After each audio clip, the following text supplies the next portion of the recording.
Yesterday, for the first time in history, an internal leak from the Supreme Court showed that they may be on the precipice of overturning Roe v. Wade. Now, this has been a highly contentious issue in our country for the past 50 years and seems to only drive the divide deeper. Many proponents framing this as a right to live versus women's reproductive rights. On this video, I'm going to address what led up to us getting here, react to some of the worst takes to this issue on Twitter, and confess one thing that I was very wrong about.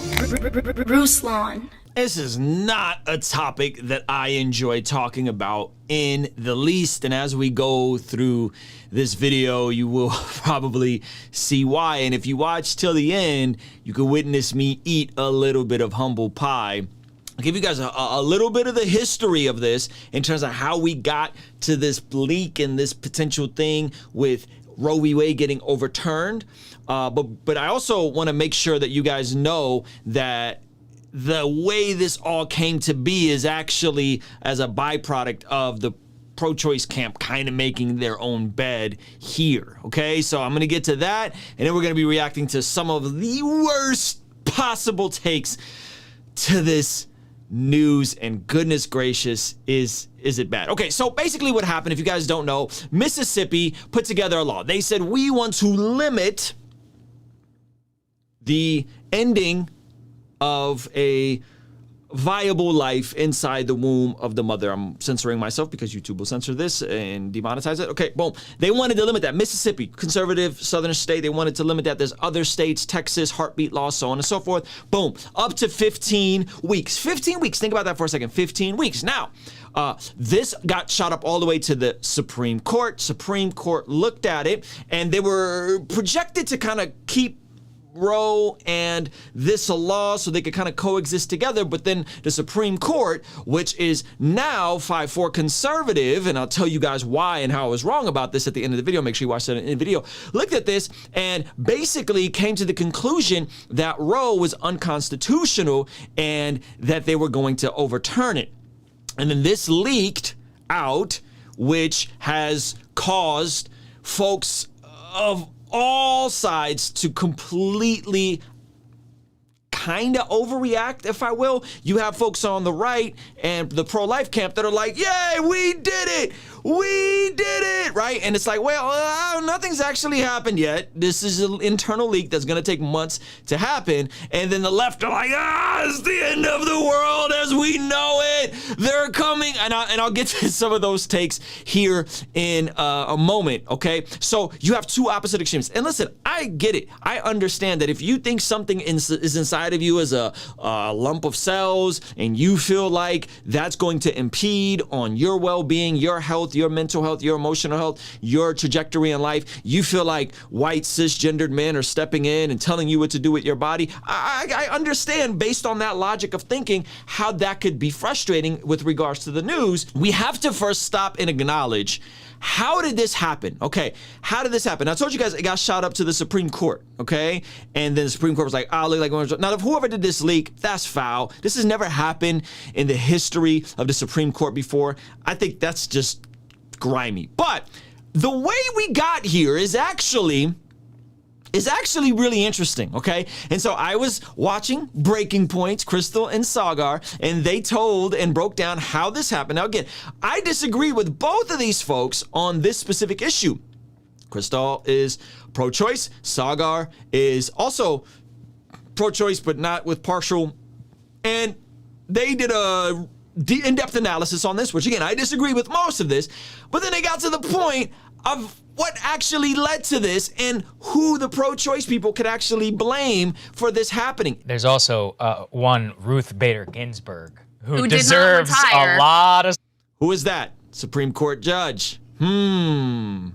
Listen up. Scrutiny here, which I've always enjoyed. And this town is RBG Central. Literally where I used to live, there were RBG posters everywhere. Every liberal girl's got the RBG sweatshirt, bobblehead, mug. Some of them name their dogs and cats off route. Listen, if you want to blame a single individual for this, who had agency over that, it's Ruth Bader Ginsburg. I mean, he said, if you want to blame folks on the left, pro-choice people, if you want to blame a single individual if this is your side, okay, which you're probably not watching my channel if that's your side. She is the person who refused to retire under Obama, and everybody was yes queening. What happened? What would have happened if she retired under Obama? You know what would have happened? Obama would have got to assign a liberal Supreme Court judge. That's what would have happened. She didn't want to do that. You want to know why she didn't want to do that? At the time, because she wanted to retire under Hillary Clinton, and then she ultimately died under Donald Trump, and it's her. She wanted to retire because she wanted a woman president to nominate and her replacement. What happened? Hillary didn't win. So what happened? Donald Trump won. So what happened? Donald Trump made a bunch of promises to the pro-life camp that he was going to put in conservative judges that were going to what? Overturn Roe v. Wade.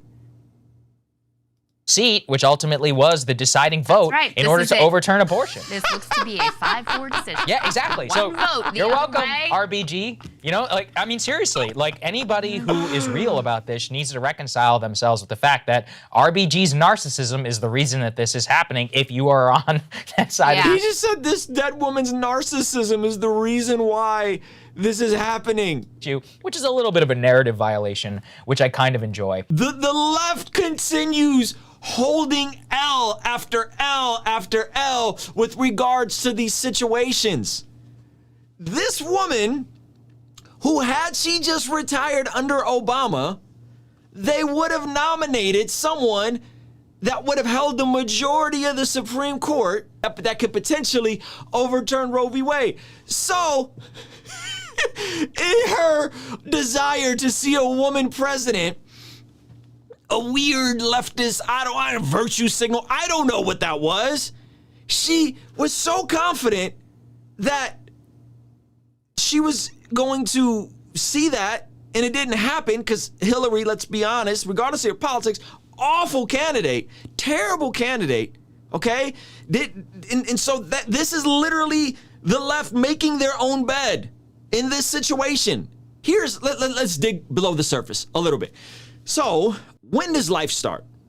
When does life start? If you're looking at biology, okay, the fact that life starts at conception in terms of human DNA. That's when life is created. Now, some people would say, well, yeah, but you can't really do that because it may not be consciousness. Okay, the argument with the conscious issue is that you don't really know when consciousness fully starts. I mean, some people would say that consciousness, you're in a kind of, dare I say, vegetative state as a baby for a while, right? I mean, I have a 1-year-old now, and I can tell you it's been the last couple months where she's fully came like into being present with us and being around. So this idea of like, well, life starts at consciousness is kind of asinine because you can't say that. And to say that, well, you know, it's just a clump of cells. And so initially, Roe v. Wade, apparently was more popular, but those numbers have changed, and I'll tell you why in a second. So we look at 1995, we look at the current, like, oh, most Americans want Roe v. Wade. Here's what's happened. One, the technology has advanced, and so people can actually see what a 10-week, 11-week, 12-week fetus looks like,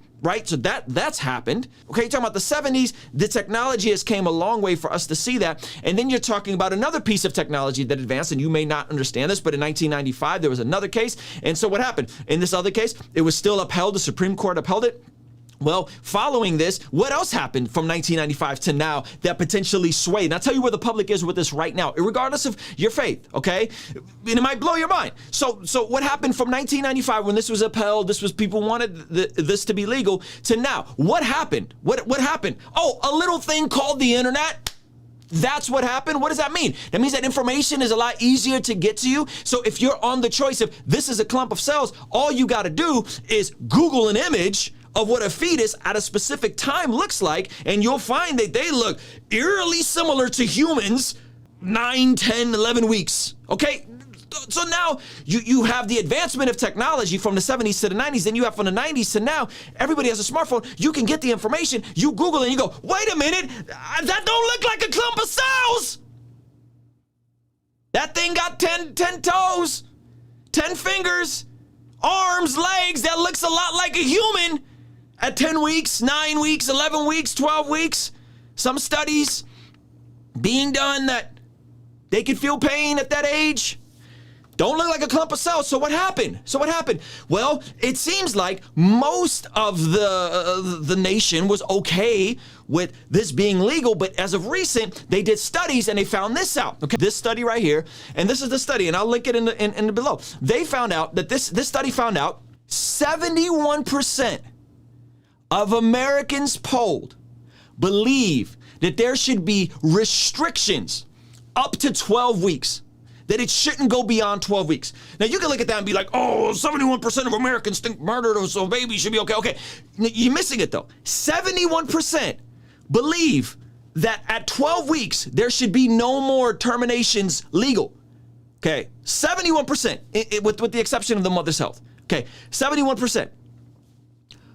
12 weeks. What was the Mississippi law? 15 weeks. The general public, 71%, have moved, the vast majority have moved and said, yeah, nah, this look like a lot like a human in there. I think we should not do this anymore.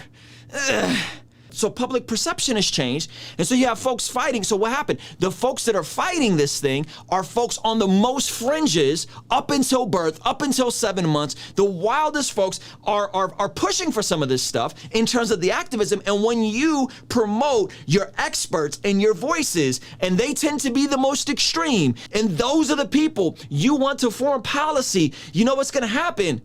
People are going to push back against that, and that's exactly what's happened. Especially ironically, when you can't even define what a woman is.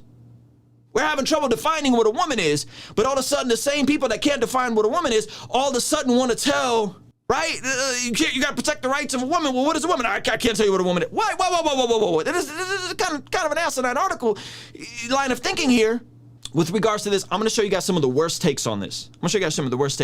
And generally speaking, the issue here is that the folks can't agree on when life starts, right? And the folks on the fringes, the folks who want this stuff all the way pushed out and think it's all about a woman's rights and think it's all about, reproductive, all these like emotional arguments are won't give you a timeline of when they think a human life actually starts. When should a fetus be protected? At what point? Right? Well, public says 12 weeks, generally speaking, poll 12 weeks. And then you have the Hyde Amendment, which says that these things can't be funded by federal tax dollars. And the current president, who professes to be a Catholic, says he wants to overturn the Hyde Amendment. Wait a minute. So now you're telling me my tax dollars are going to go towards potentially funding this. Hold on a minute. By the way, if you're finding this video value, make sure you smash that like button one time, shoot it up the algorithm. It really does help. So this entire thing, I think, is completely self-imposed by the folks on the left who apparently really, quote unquote, value this, yet they are completely dropping the ball on this getting passed through with their own Supreme Court justice that wanted to see a woman president, played themselves 15 weeks in Mississippi, yet consensus seems to be now it's about 12 weeks. Even folks that are pro-choice say 12 weeks kind of bad after that. Oh, and what about the double standard on if the person carrying the lump of cells, God forbid something happens to them, the person who does the hurting can get charged with double murder, but the person who can terminate that because they feel like it's a clump of cells, even though in a different context, if that were to happen to someone and they were to have their life taken, it would be count as double murder. It doesn't make any sense. This is very inconsistent logically. And again, when you slow down and you look at the actual sober arguments here, this is not a whole lot to reframe in terms of, hey, okay, yes, incest, mother's health, that's 1%. That's 1% of these procedures. So you're going to take something for the very, very, very smallest percentage and you're going to legalize something. Now, in terms of Christians, listen, I think as followers of Jesus, we can do a better job in terms of being the representation of folks that will care for single mothers, care for the widow, care for the orphans, so on and so forth. I think that's important. I think Jesus made it very clear in Matthew chapter 25, we're called to care for the least of these. James makes it very clear in terms of what true religion is. So I think as Christians, we need to step up and do a better job, at the very least, of communicating that these services are available to people. You know what? We'll step in. We'll care for these babies. We can do a better job of articulating that, even though the vast majority of adoptions still do happen by people of faith. Whether you know twice the rate people of faith adopt versus other folks who are not people of faith. So even some of that article Bible is not really that honest, but I think we could do a better job of that. I think we could do a better job of serving people. I think we could do a better job of preaching the gospel. I think we could do a better job of creating some sort of systems where people don't feel like that's an option. Again, the issue with that is the more you peel away at the numbers, I know people don't like this, the more you peel away at the numbers, you start finding out stuff like, holy moly, 45% of people who have this procedure have previously had it before. What does that mean? That means it's less of in the case of the 1%, it's more of in the case of, I just kind of screwed up, I'm just going to use this as birth control. Really dark. This is really, really, really, really dark. So the fact that folks can't understand the arguments just to me says that they've never really sat with a solid pro-life versus pro-choice debate. I would encourage you guys to do that. I'll link another one of those in the description. I really do recommend you do that. Now let me tell you guys some of the most wild, asinine takes on this that I've seen on the internet. This is not like fringe. This is not like a small percentage of people. If you go on Twitter right now and you search for interracial marriage, you will be blown by the amount of people that are equating this to interracial marriage leaving. Okay, these are folks who are verified. I'm only showing you guys the verified check marks. It says LGBTQ marriage is next. Interracial marriage is next. My wife is black, by the way. Okay, segregating schools is next. The return of Jim Crow is next. This is not hyperbole. Okay, this is a journalist. Okay, it's a journalist who interviewed Mariah Carey saying this sort of stuff. Okay, if we go here, this is, if you think they won't come for same-sex marriage and interracial marriage next, you aren't paying attention. Okay, these are the folks. Another one. Okay, this person, Rex Chapman, this person, they'll come for same-sex and interracial marriage. This person has 1 million followers on Twitter. 1.2 million followers on Twitter. And this take is all over Twitter of folks saying that they're coming after interracial marriage. In the hysteria of the emotional language of what's being used, they think that folks are coming after interracial marriage next. Okay, this has 27,000 likes. In light of the draft of Roe v. Wade opinion, one wonders if Clarence Thomas, one of the Supreme Court justices, one of the conservative ones, is prepared to rule his own interracial marriage illegal next. This dude has 77,000 followers. This is some of the lunacy that we see with folks that are activists, with folks that aren't critically thinking through this, with folks that are just hurling emotional arguments. They're coming for interracial marriage next. They're coming for this. They're coming for that. Without ever slowing down and actually thinking through what you're saying here. Right? And the logic of why folks hold this position. And by the way, not all people of faith are like unified. There are some folks who are Jewish that don't believe that, this is sinful.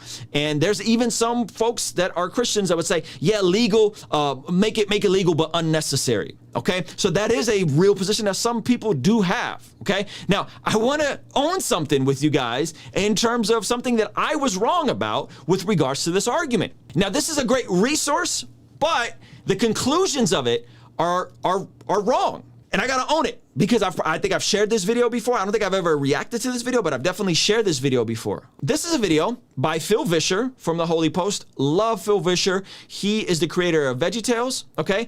And he says, what about abortions? Should this one issue determine how Christians vote? Okay, now this is actually a really good video in terms of the history of how this even became so politicized. So I actually do recommend this for the history. The issue with this video is that when they get to the end, they basically tell you that Roe v. Wade being overturned is impossible, that conservative Supreme Court judges have had the opportunity to overturn it and they haven't.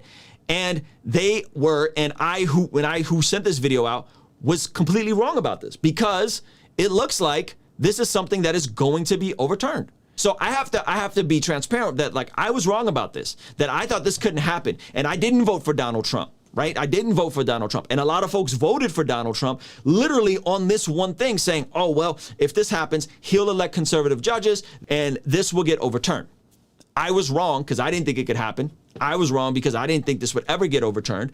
And it looks like it's going to happen. Now, the dangerous part in this is that we're already so polarized. We're already so divided. And again, regardless on where you fall on this issue, I really do recommend check out the link I posted below of a good debate that you guys can watch on this so that you can just kind of get a more robust picture of folks on the pro-life, and to just straw man them and assume that it's like white supremacy or patriarchy that's driving this is just utter hogwash and nonsense. And to always ascribe ill motives that they want to impede on women's rights and control women and all that kind of stuff. You have to give folks on the pro-life the benefit of the doubt, on the pro-life side, you have to give them the benefit of the doubt that they're not just trying to hurt women and maliciously attack poor people. That's a very toxic way of looking at this argument. And because that's the way that they've been looking at this argument, and that's all the hysteria on the internet, comparing this to interracial marriage, so on and so forth, because that's the issue, what you're going to see next is potentially the Supreme Court getting stacked. You're going to see more polarization. You're going to see more of these things rise up, and people are going to be really angry with each other. And so we're entering some potential murky territories, but no one's really sitting down and listening to each other. Because when you sit down with a person and you really like unpack these ideas, most people would agree, oh yeah, that's not just a lump of cells. That's unique human DNA in there. Okay.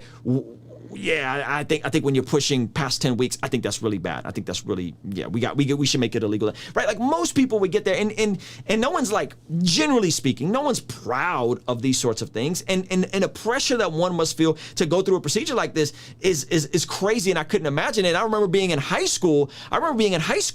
Feeling like this was something I was going to have to do before Jesus, and when I came to faith in Jesus, no one told me that this was not an okay act.